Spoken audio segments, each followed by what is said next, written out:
Lwajjo omukulembeze w'ekibiina kya National Unity Platform omukulu Bobi Wine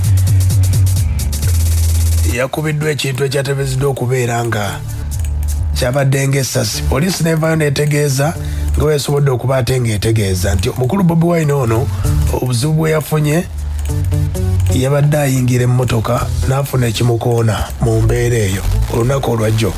Naye nga wetwogerera asiibuddwa okuva mu ddwaliro Ensambya olw'ensonga nti obunkenge bubadde bungi nnyo ku ddwaliro. Ne bategeeza abasawo omukulu bagenda mujjanjabirako ewuwe. Wabula olunaku olwajjo abayimbi ab'enjawulo n'abantu ab'enjawulo basobodde okuba ate nga bayitawo ku ddwaliro Ensambya.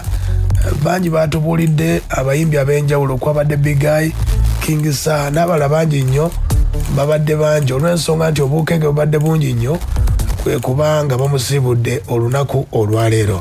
Embeera nga babadde olunaku olwajjo abayimbi ababaddeyo Walukaga yabaddewo amakya ga leero asobodde okuba ate nga naye atugambye gye byamusanze enteekateeka eno.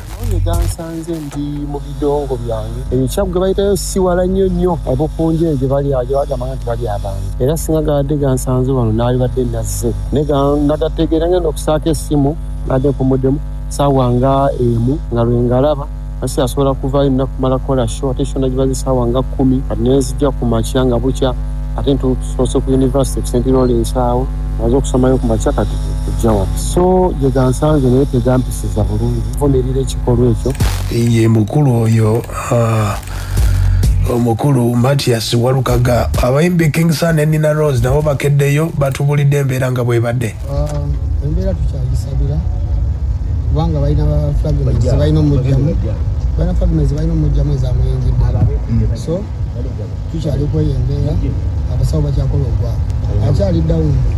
Omukulembeze ajja kuba bulungi kizaamu amaanyi gy'abasawo bonna bali mu kukola ekisoboka kyonna okulaba nga ali mu mbeera nnungi ate naye ng'omuntu mugumu mumumanyi so eyongera omusabira n'okusabira eggwanga lyaffe abantu bagumire ddala abantu basawo bamanye nti fe abagenziyo.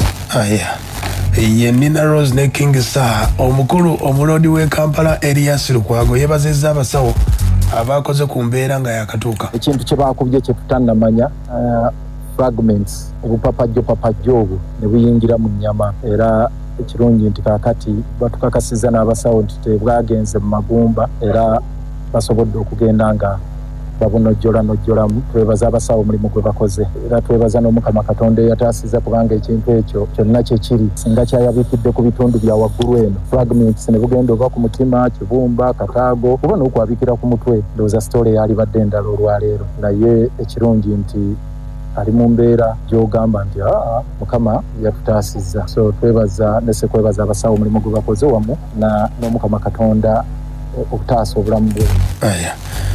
Yembeera bwebadde eyali Katikkiro wa Buganda Mulwanyamuli naye ayiseewo ku ddwaliro. Ffe ng'abantu abakulu twewuunya kubanga ffe tubadde tumanyi bulijjo nti poliisi eriwo okutukuuma na kutulambika ku kiki ekyokukola naye nga bwe nalabye mu vidiyo shoot him natidde neŋŋamba kino nga kizibu nnyo era nze ndowooza nti embeera eyo tulina okusala amagezi ne bwe tuba na busungu bwa ngeri ki embeera eyo tulina okugivaamu. Lino eggwanga lyaffe ate lyaffe ffenna kasita tuba nga tukuuma amateeka nze ndowooza poliisi yandibadde tuyambako okukuuma amateeka na kutulambika wa bwe tutali batuufu ye okutukuba amasasi nga tutambula. Embeera bwe yabadde nkugambye abantu babadde bangi nnyo ku ddwaliro. Mickey Wine yatubuulidde byamusanzeewa. Gansanze nva ku jahazi era asoose okunkubira mugjeeko mugambe gwe tuddamu okuŋŋamba bintu byatise kakati kye mmaze kwe kubuuza mukyala wange leero lwakumeka era ennaku z'omwezi mmeka kakati naŋŋamba terubanga lunene ŋŋamba afuluzidde bya lumu si lumu naŋŋamba kiki ekiriwo neŋŋamba bano baveeko ensimu endaddamu nenkube naŋŋamba nali nkulimbyeko kakati ate omutima ne gutandika okunkuga kati kwe kubira mukulu wange manager John naŋŋamba owaayi nange sinaba bitegeera bulungi nekankubire driver wa Bobby kakati nensooka mujjako nenkubira Nubian naŋŋamba munnange Bobby bamukubye okugulu kwonna ne mugamba oli naye awo kati naŋŋamba ate nange siri naye kakati ate bwe mbadde nakavaako manager gyo nankubira nangamba bamutwala Nsambya sirinze era bye mbadde nkola byonna wemirese nenjivuga paka Nsambya in fact ndabika nze asoosewo ne wano badde nakatuuka ne manager John n'atuuka kaseera katono n'omukulu ne bamutuusizza ye Mick Wine bwagambye bw'atyo ne Big Guy naye yazze tenabeera nnungi nnyo weewaawo nti abasawo balwana nnyo okuba nti etereera okitegedde abasawo balwana nnyo okubanga embeera ekola ki etereera naye nga si nnungi nnyo naye kye tulina okumanya abantu balina okusaba bannayuganda balina okusabira ennyo pulezidenti okuba nti atereera ddala naye nga kinkakasa nti nno afuna treatment egezaako okugamba ey'amaanyi era ng'erina okuba nti neekola ki nga emuweebwa bazzaamu essuubi naye nga ekisinga kwe kumusabira mulabyeko era abatumidde nnyo ye Big Guy. Poliisi yeeyogedde etya ku nteekateeka eno? Poliisi etangaazizza ku lipooti ku byabaddewo olunaku lwajjo. We are giving a statement on the alleged shooting of Honorable Kyagulanyi Robert.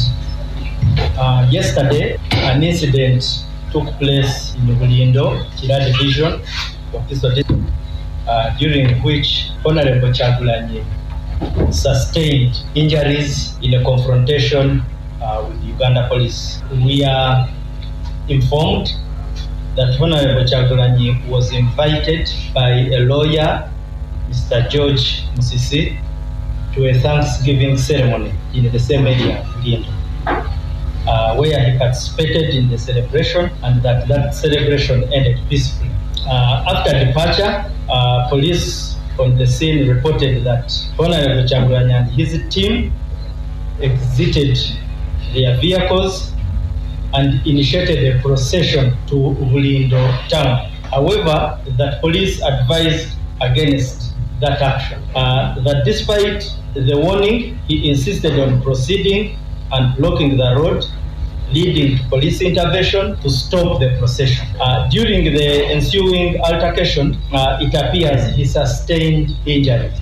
Like I communicated yesterday, the information we got from the officers at that material time was that they saw him stumble while getting into his vehicle. On the other hand, his team and himself and a number of people said that he was shot. This kind, anything is possible because police officers are firing projectiles, people are throwing stones. Now, it would be imprudent of us to start drawing conclusions. I saw agitated twips. Nothing. We cannot make conclusions because we need to understand what happened. But we have shown you that in the preliminary picture shows that there was a breakdown of order. Yembeera bwe yabadde nga poliisi etangaaza omwogezi wa poliisi omukulu Kituma Lusoke ng'atangaaza nga byabadde naye nga we tulikoledde ng'omukulu asiibuddwa okuva mu ddwaliro asobole okuba ate ng'obujjanjabi abufunirako ewaka we.